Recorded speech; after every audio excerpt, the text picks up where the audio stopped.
Now with some summer travel tips as the weather is starting to heat up, and Katy Nastro from the travel site Going is here with some insights on how much it's going to cost to get away and how to get the best bang for your buck. And I have to tell all of you at home, this is the woman we all go to when we want to travel. Literally during the commercial break, we were like, where should we go? Yes, and you were saying during the commercial break, this is going to be hot deal summer.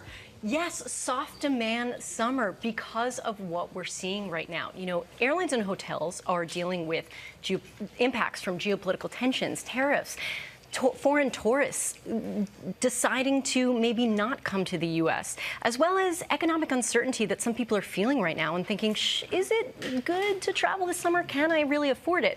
However, on the flip side to all of that, we're seeing really incredible prices for peak summer dates that we would typically see in shoulder season or even the low season. So in terms of affordability, if you've been a procrastinator, this really could be your summer to win, as well as availability. Okay, so you're the queen of finding these deals. So what are the deals that you're finding right now? Yeah, look, so we are finding that Canada, as well as over to Europe, we're seeing some really great international deals, as well as if you are somebody that is potentially thinking, okay, maybe I want to trade down. Instead of purchasing premium economy or business class flights, we're going to see more availability in those premium cabins, as well as if you're a points and miles enthusiast.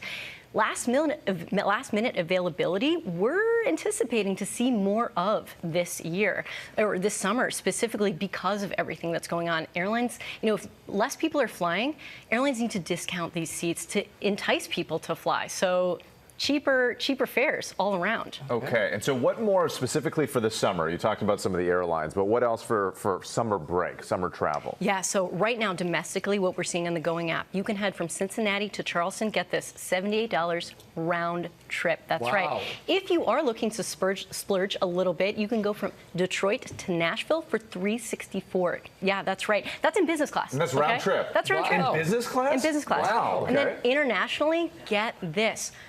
LA to Toronto, $161. That's almost 70% off what we typically would see. So that's a stellar deal. As well as you can go from New York to Paris, $468. Boston to Amsterdam, $396 round trip. That's for dates at the end of July into August. That's right, available right now. And again, we're seeing, just not in terms of availability, we're seeing these deals stick around a little bit longer than we typically would at this point in time. You know, we would tell people, run out, buy your flights right now. But hey, you know, if you're a procrastinator, you're still gonna win. Okay, I love a good deal, but I get nervous waiting till the last minute to buy flights. Right.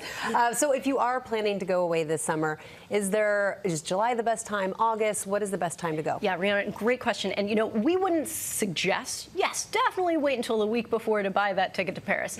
We would still suggest you want to get those flights booked and even accommodations. You want to get that all sorted by the end of April, early May. You know, and if you are still thinking about, okay, when is the best time really to avoid the crowds, if there's still going to be crowds this summer at specific places, you want to look to target either the first 2 weeks in June or really that end, the last 2 weeks in August, when so many public schools are going back and, you know, families aren't traveling as much. So you really can get affordability as well as a less packed place. Yeah. Well, love it. That's exciting.